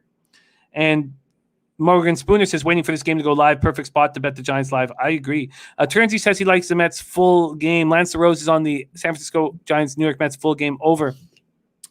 Cueto at home is 6-3, 3.09 ERA, 244 opponent's batting average. It's on the road where he doesn't look good. 1-3, 4.93 ERA, 309 opponent's batting average. And Taijuan Walker, look, he had a great start to the year. And we were watching him really closely because we wanted the Jays to sign him. He had a great start to the year. Then he hits a bump. He hits a speed bump. He does not look good. And I was very impressed with those last 2 back-to-back starts against the Dodgers. We know what the Dodgers do. They rake. And he looked very good against them. Last start, he goes 6 innings, 6 hits, 4 earned runs. After seeing them 5 days after, maybe very good's not right. But I was impressed. I thought he pitched well. 1 walk, 4 Ks, and a 4-1 loss at the Dodgers. Giants versus righties, 256, 775 OPS last 30. Mets aren't hitting righties, 229, 655 OPS last 30, but maybe they can get right against Cueto. The Giants bullpen last 30 is just lights out. What a team. 2.61 ERA, 0.92 WHIP, converted 11 of 16. Mets bullpen 3.52 ERA, 1.19 WHIP, have converted 4 of 7. Rodney Barton says the under looks good again in this spot. Under's 5-0 Mets last 5 games versus right-handed starter. I think they can get the Cueto, but I hear you. I certainly wouldn't be on the other side of it. And then this was another spot where I got a bad line, and I hate it. I have to change something. I have to make sure that I can get these pinnacle lines when they come out because I got first 5 at -120. I could have easily got it at -105. Okay, let's go to baseball data next up here. Against Cueto, these Mets are hitting 317 with an 843 OPS. I love that. 13 for 41, just 3 extra base hits, but still. Against Taijuan Walker, 295 with an 843 OPS. Now that gave me some pause, and I went over that this morning. It did give me a little bit of a pause. Cards, Tigers, yes, Pedlo, I'm on the Tigers first 5, but God, that market's been moving so drastically towards the Tigers. There would be some, at some point, there's got to be some hesitation. When do you still feel like they're getting the right implied probability? It's up to you, but yes, I'm on Tigers first 5. Okay, so there you go. Giants, Mets. Let's move on to the market moves here. We have the Giants opening up as tiny favorites, and now the Mets are at -118. This total opened up at 8.5, slightly juiced to the over. There's been a 4-cent move there. It's now -113 towards the over. And then let's go to the first 5. I'd like to see, because I got in late at -120, and I just hate that. And Bet Online's moved it to -125, so at least it's still moving in that direction. Dennis Trusty says Giants at plus money. Money line against the Mets are Mets are defeated. Oh, Giants at plus money. Mets are defeated. I think then you might be better off making a live bet here, Trusty, because I do think there's an advantage with Taijuan Walker over Johnny Cueto. Pedlo, just to give you another idea, though, a little bit more, that Robert Cherry's Pamper Pop play of the day, which is 12-3, is on Skubal over 5.5 Ks. Gambler's First Glance is on Detroit Moneyline at plus 117. I'm on the Tigers first 5, and the Rusty Kuntz play of the day is Tigers first 5, team total over 2.5 at plus 103. All right, so let's look at the cash in this Mets-Giants game, and then we can move on to the next spot. Here we go. 4,816 tickets in. 54%. Oh, wow, look at this. 80% of the tickets on the Giants, but just 54% of the cash. Sounds like the Mets are the play here. 54% of the tickets on the under, 73% of cash on the under. So I get all that. George Gutierrez says Giants money line all day. I'm pretty confident here on the Mets first 5, but that's it for me. First 5. Okay, let's move on to 7:10 p.m. Eastern. This was a bet that I would have made last year, but I wanted to talk it out with you guys because the market was moving against me. Texas Rangers at Cleveland Indians. I'm interested in the first 5 over 5 because I don't trust Jake Latz, but sometimes these lefties so you know what I want? So we're moving into the later games on the card, and we have Jake Latz with his MLB debut, and we have Edward Cabrera with his MLB debut. And we've heard Matty Ice make so much money off fading these guys in their first start, and I overthink these spots. And I almost said to myself today, maybe the best thing for me to do is just to completely stay off. Eric Thomas says, you fading San Francisco, yet you rocking the hat. I'm going with Jimmy with this. I like it, Eric Thomas. Let's get it. Mike M says, Pimp Slap play today was Gomber in game 2 since he's now game 1. Is that facts? That means I lose. Is that facts? I mean, I haven't bet it yet. It was the addition I was going to make here during the show, but that changes everything. I won't take that first 5 under if Gomber's pitching. Thank you for the information. Dom Ricci says Mets first 5 under trend came to a halt. Okay, so let's go back to this spot here. Rangers, Indians, and George Gutierrez saying Rangers are fire. That was in Gomber versus Davies game 1. Wow. Maybe do I have the balls to move on the Cubs? And Tyler Duda says big facts, Rockies lineup is out. Do I have the balls to move on the Cubbies? That is my question here. All right, I'm just going to. Okay, well, I mean, we'll get. Let's go back to that when we go over everything. Thank you guys. Thank you so much for sharing that with me. Okay, Rangers, Indians. Big mistake taking the Indians on the -1 line yesterday.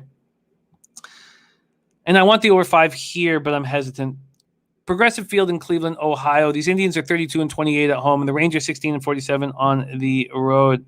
Deacon Mike says, "Hell, I'm not even betting the Cubs." 82 Fahrenheit, humid overcast, 4 miles per hour to left center. We have Jake Latz combined with AA Frisco and AAA Round Rock. He's 1-1 with a 4.98 ERA, a 1.40 WHIP, 93 Ks and 72 and a third with 32 walks, 13 home runs allowed. It's not bad. The thing is that the Indians have been hitting lefties very hard over the last 30 days. 270 with an 801 OPS. Nutflush on says, be careful fading the lineup that is forecasted today for the Giants. Again, lay in the weeds today. Pray they get down 2-0 and fire. Okay, so let's – and Joe Yurkovich says Indians -1.5 at -105. Huh. And Pimp Slap, San Francisco, first 5 plus a half for Mike M and the Pimp Slap play of the day. So I'm just going to copy and paste this here. Sorry. Okay, copy and paste that. So I have the Pimp Slap play of the day above the Giants game. It is important for me to know all of the action from the low baggers as much as I can. Okay, here we go. So Plesac, 7-4, 4.87 ERA, 1.14 WHIP. I don't trust him. He can't get strikeouts when he needs them. 69 Ks and 101 2/3, 21 walks, 19 home runs in those 101 1/3. Last start, he did not look good at Minnesota. Now, he's been much better at home than he has on the road. We'll go over those splits. But last start, 4 2/3, 6 hits, 6 runs, 5 of which were earned. 1 homer, 2 walks, 2 Ks, and an 8-7 extra inning loss at Minnesota. At home, he's 2-1 with a 4.41 ERA, 227 opponent's batting average. On the road, 5-3 with a 5.33 ERA, 255 opponent's batting average. So he's quite a bit better at home. Rangers versus righties last 30 days, 213, 626 OPS. I already went over how good the Indians are doing versus lefties. This 25-year-old Jake Latz making his MLB debut. Rangers bullpen 3.44 ERA, 1.30 WHIP, converted 4 of 7. Indians bullpen 3.92 ERA, 1.36 WHIP, converted 6 of 11. And I agree with Joe Yurkovich. He says Latz is not MLB ready. He's brought up in a pinch. I agree with that look. And if I think that Plesac is somewhat vulnerable too, then why don't I bet the first 5 over? And the reason why I didn't bet it was because market was moving towards the under. And that's not happening anymore. Okay, so now we have a 5-cent move towards the over. Finally. Okay. Finally. So the under 5 opened up at -117. And what happened was the initial money came on the over, and then money was pouring in on the under. And now we're getting back towards the over. That makes me feel more comfortable. I I think there's going to be runs here. I do not think the Indians take it easy on Lats. I think that Plesac can get touched as well. And I like the look on the Indians on the -1 as well. Wow. Morgan Spooner says, hard to bet over with Rangers offense. A lot of heavy lifting for Cleveland. I don't trust Plesac that much. So I'm going to move on the first 5 over. I'm happy I talked that out. And I'm going to take the Indians. I would like to focus on the first 5, though. So I'm not entirely sure how I'm going to bet it because there might not be worth taking the -1/2. The Rangers bullpen's been quite good over the last 30 days. 3.44 ERA, 1.30 whip. They've converted 4-7 save opportunities, but the Indians bullpen 3.92 ERA, 1.36 whip. And they look bad again yesterday. So I want first 5 Indians, and I'm not entirely sure how I'm going to bet it. And then what might happen is I might deem that first 5 -1/2 is not worth it, and then I'll decide on either taking the -1, first 5 -1, or passing. But I will be on the first 5 over 5. Yo Yerkovich says Indians coming off that loss, bounce back hard, but you need to get that juice down. I agree. Absolutely agree, Joey. Okay, there you have it. So with some additions on the card, let's move on. 7:10 p.m. Eastern. Washington Nationals 54-70, 23-37 on the road at Miami Marlins 51-75, 30-31 at home. Lone Depot Park in Miami, Florida. There's 18-mile-an-hour winds, so even though it's not that hot in Miami today, I expect the roof to be closed. Shout out to Sharpie, who explained to us why the market was moving towards the under in the Nationals Marlins game. I should have went ahead and bet it. But it was a mistake that I would have made last year. I would have already been on that over with Luzardo going up against Fetty. But in looking at the last 30 days results of the Nats versus lefties and the Marlins versus righties, told a different story than what the last 15 days did. And Sharpie spelt it out for us. And a lot of us, and I hope I got some of you guys off of that over. But what we need to start doing at that point is then betting the under. And that's, really a big spot. And Arthur Mead Jr. saying, yes, Gomber is pitching game 1. Thank you, Arthur. Absolutely.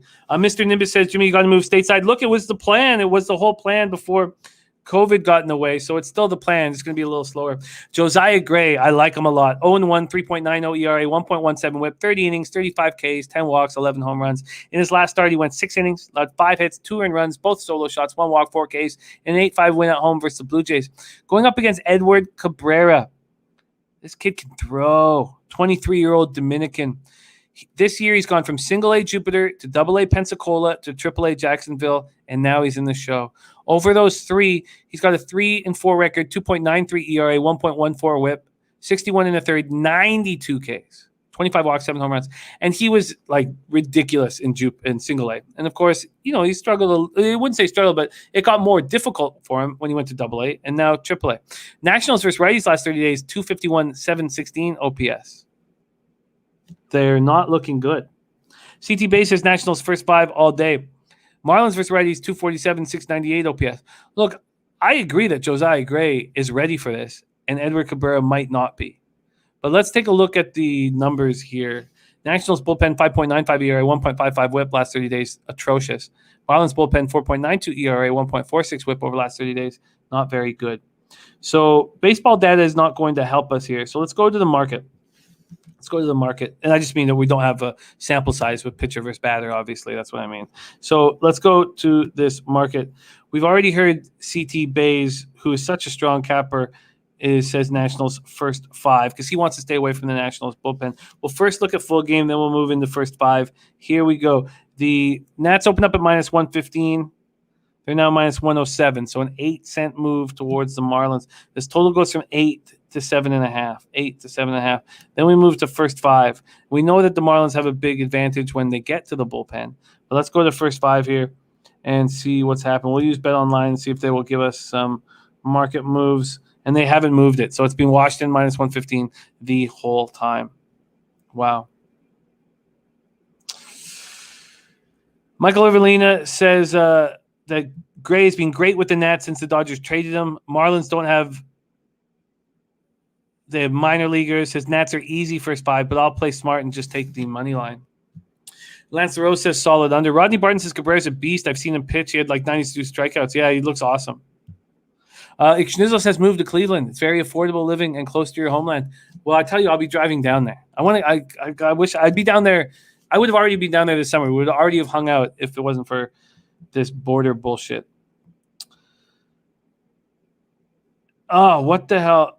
And Real Deal Prime says picked up Cabrera for this spot in fantasy. I completely understand those of you who want to back Josiah Gray here. And I'd love to hear what Matty Ice wants to do with these first timers. But Edward Cabrera looks dynamite. And Josiah Gray is probably going to be a better pitcher than Edward Cabrera. I mean, Josiah Gray's dynamite. I'm not going to guess here. So I guess I'm not going to guess next day, I guess I have interest in that first 5 under. But then I'd be expecting Cabrera to look great. And look, I completely get why you're on the Nats here, CT Base. I want to watch Cabrera, and I don't want to fade him. So, all right. And Gamblers First Glance, the video is up right now. Right when we're closing up the show, we'll pop the link up. We'll get Jose to pop the link up for Gamblers First Glance right when we're closing up the show. But respect to our razor sharp picks. Next up, 8:10 p.m. Eastern, Cincinnati Reds 69-58, 33-29 at Milwaukee Brewers 77-49, 35-28 at home. We're at American Family Field in Milwaukee, Wisconsin. 82 Fahrenheit, humid, mostly cloudy, 5 miles per hour sideways, slightly out to right field. Luis Castillo 7-12, 4.35 ERA, 1.40 WHIP, 144 and 2/3, 145 strikeouts, 60 walks, and 16 home runs. His last start was really good. It was at home versus the Marlins. Look, he's been good at home, especially of late. It's on the road where he's looked vulnerable. 7 innings, 8 hits, 1 earned run, no homers, 1 walk, 7 Ks, and a 6-1 win at home versus the Marlins. So he's 5-5 with a 3.50 ERA, 258 opponents batting average at home. On the road, 2-7, 5.27 ERA, 259 opponents batting average. Po Buddy's Nerfic says, be careful. I hear pigeons are a bigger problem in Cleveland. And Morgan says, hit me up if you head to Ohio. Done. And that's going to happen for sure. I would already have been there this summer if, and we've gone down there a few times. We used to go down to watch LeBron play. It was cheaper for us to drive to Cleveland and get a hotel to watch LeBron play than it was to watch him play here in Toronto.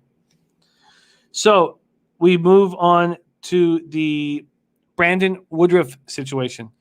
He looks vulnerable all of a sudden, and the Reds are smashing righties. So Brandon Woodruff, 7-7, 2.48 ERA, 0.94 WHIP, 145 and a third, 167 Ks, 37 walks, 13 home runs. In his last start, he goes 5 innings. He lost 8 hits, 6 earned runs, 2 homers, 1 walk, 4 Ks, and 8-4 loss at the Cardinals.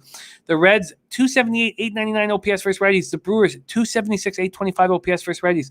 To me, that's saying, let's make a move on the over. Reds bullpen 4.96 ERA, 1.47 WHIP. I've converted 7 of 11. Spenny says you're going to be on Razor's show later tonight. Finally got the night to be. I'm shooting the NFL future videos in the day, so I shoot NFL future videos after I do this show, and I'm grinding my ass off capping them all night. So unfortunately, I'm not going to be able to be on Razor Sharp Picks show tonight, which sucks. So I won't be back until next Wednesday, but I'm just grinding NFL right now. So let's take a look at baseball data here, and then let's look at the market. Baseball data against Castillo, 228, 673 OPS. He gets these guys out. Against Woodruff, 250, 765 OPS. So interestingly enough, it's Woodruff who's a little more vulnerable. Patrick Buelna looks at Reds first 5 plus a half. And then we move on to the market here. And I think there's money to be made in this game. And I was so excited about talking it out. Here we go. This total has gone from 4 to 3.5. Look at that. From 4 to 3.5. God, is this a market move that I want to try to attack here? Wow. We're going to go to full game, and we have the Brew Crew opening up at minus 175 to now minus 155, a 20-cent move towards the Reds and a 3-cent move towards the under. Let's go back to that first 5 one more time here. Because I legitimately think that Woodruff might be a little bit more vulnerable, but do I want to fade Woodruff at home? You're getting the right price. You're certainly getting the right price. And Nate Dogg's on the under in that Reds game. And Dommy Gunn says Brewers bats will tag Castillo. I'm on Brewers team total over 4.5. See, I think that Woodruff is as vulnerable. 3.5 you're going to give me? Let's just take a look at where the cash lies. And if there's not huge amounts of money on the under, then I'm going to take that first 5 over. 4,413 tickets in. So we have 67% of the tickets on the Brewers, 34% of the cash on the Brewers. Wow. Then we have 63% of the tickets on the over and 63% of the cash on the over. Well, I'm taking the first 5 over 3.5 here. First 5 over 3.5. Now, the problem with this is it'll be juiced. I may want to see what a first, I may build my own 4. Mr. Nimbus says, look at it this way. Miggy going to bat with runners on in a big spot off the bench. Yeah, I feel you. And Deacon Mike says, Milwaukee, Cincinnati pitcher batter matchups have given up 8 home runs. Okay, so I might try to get this juice down. CT basis, anyone think this is a sneaky over? Yeah. I think this is a sneaky over. So I'm not entirely sure how I'm going to bet it, and we don't have time to go over it now. I'm going to look at the price at 3.5. I'm going to look at the price if I build it to 4. Make a decision there. All right. There you go. Cincinnati Reds, Milwaukee Brewers, first 5 over 3.5 or 4. Let's move on. We move on to the final game on the card. Then we'll go over best bets and talk about a couple other things. Dodgers first 4.5 minus a half at minus 125. They weren't offering me the first 5 alternate run line, so I happily take the first 4.5. Gives me 5 bats to the Padres, 4 bats. Dodgers are 37-26 on the road, now 79-47 overall. Padres 68-59, 41-27 at home. We're at Petco Park in San Diego, California. 75 Fahrenheit, clear, 9 miles per hour in. Walker Buehler 13-2, 2.11 ERA, 0.93 WHIP. 170 Ks and 162 in a third, 41 walks, 15 home runs. I'm not perfect backing Buehler this year. The last time I used it, I believe I lost, but I really like him in big game situations, and I like him here. 7 2/3, 6 hits, 2 earned runs, 1 homer, 0 walks, 8 Ks, and a 3-2 win at home versus the Mets. Last out. Blake Snell, 6-5, 4.82 ERA, 1.52 WHIP, 139 Ks and 106 in a third, 65 walks, 15 home runs. His last start at home, and he's got good home numbers, but they're not unbelievable home numbers anymore. 5 innings, 2 hits, 3 earned runs, 1 homer, 2 walks, 9 Ks, and a 4-3 loss at home versus the Phillies. And Puzzler saying Woodruff has already passed his previous innings pitch high. He may be starting to tire. Okay. So, Snell at home, 4-2, 2.68 ERA, 175 opponent's batting average. On the road, he's 2-3, 7.01 ERA, 301 opponent's batting average. The Dodgers aren't smashing lefties. 238, 701 OPS. Padres versus Reddies, 240, 728 OPS. Both the Dodgers bullpen Dodgers bullpen's been very good. 2.14 ERA, 1.04 WHIP, converted 8 of 9 save opportunities last 30 days. While the Padres bullpen has not looked good. 3.92 ERA, 1.28 WHIP, converted 4 of 7 save opportunities. But yesterday was a bullpen day. And that makes me not want to focus on a full game and just Walker Buehler here. CT Bays says Dodgers first 5 for him. Let's go over to the baseball data. We have Buehler against them. They're 211, 653 OPS. And against Blake Snell, 245, 718 OPS. Then we're going to move over to the market. That first 5 at BetOnline, you could get the Dodgers right now minus 160. And that's where they opened. But it did go down to minus 150 for a short period of time. Let's go to the full game here. Then we'll go over to the cash flow, and then we'll break everything down one final time for see where we stand. So here we go, full game. Dodgers open up minus 137. They're now minus 140, just a 3-cent move towards them. But this total's gone from 7.5 to 8. Let's see why there's just a 3-cent move towards these L.A. Dodgers right now. 6,985 tickets in. 85% of the tickets, 84% of the cash on the Dodgers, and a small, tiny market move towards them. I mean, that tells me that Padres might be the play here because of the Dodgers bullpen being used up. 62% tickets on the over, 63% cash on the over. That all makes sense. There he is, Dutch boy fresh in the house. Sammy Thomas has moved to minus 131 on Bet 365. He's on it as well. I like seeing that. Okay.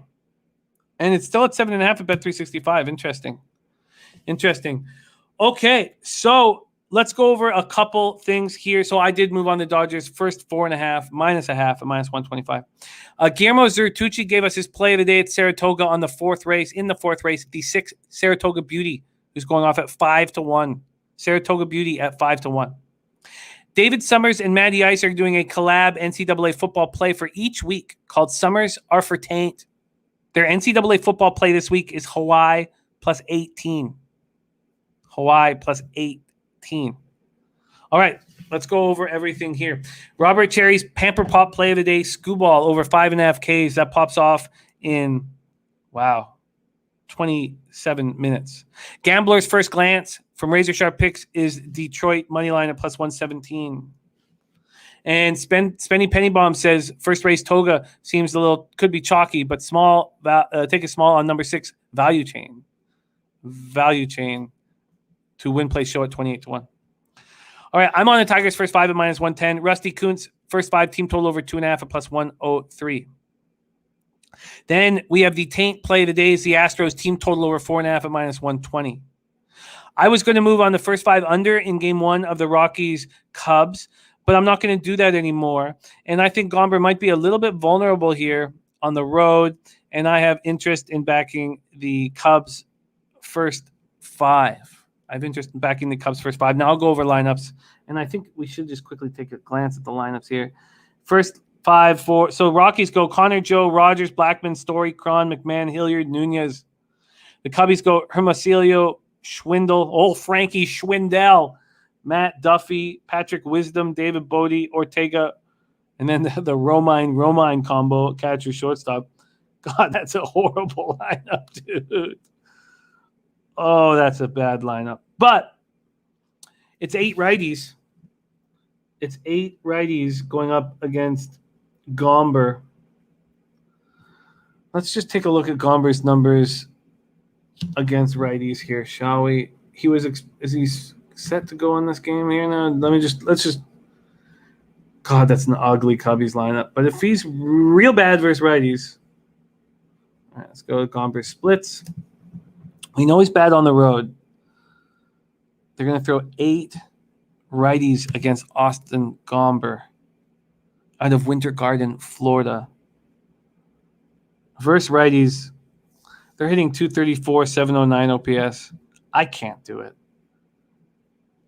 You got Schwindel batting 2 and Duffy batting 3.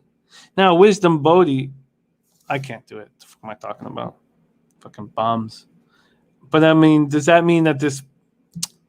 I like the first 5. I'm on the Tigers first 5.